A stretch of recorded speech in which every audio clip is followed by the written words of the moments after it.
తేడా ఇది నా బ్రేక్ఫాస్ట్. ఈరోజు టాపిక్ వచ్చి డైలీ ఎంత వాటర్ తీసుకోవాలి.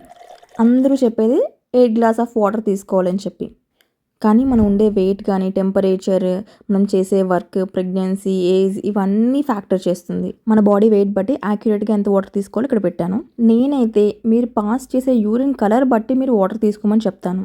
యూరిన్ ఇప్పుడు పేల్ ఎల్లోగా ఉండాలి. అలానే ఎక్కువ వాటర్ కూడా తాగకూడదు. హాట్ వాటర్ తాగాల, కోల్డ్ వాటర్ తాగాల అంటే సమ్మర్లో మీకు హాట్ వాటర్ తాగమంటే తాగలేరు కదా. రూమ్ టెంపరేచర్ వాటర్ తాగితే సరిపోతుంది. ఈసారి మీకు హెడేక్గా అనిపిస్తే టీ కాఫీ బదులు వాటర్ తీసుకోండి. 0 క్యాలరీ ఫుడ్ ఏదైనా ఉందంటే అది వాటర్ అండ్ స్పైసెస్. మీరు అందులో ఏం కలుపుకున్నా అందులో క్యాలరీస్ ఉంటాయి. లెమన్ వాటర్ విటమిన్ సి కోసం, వెయిట్ లాస్ కోసం అయితే కాదు.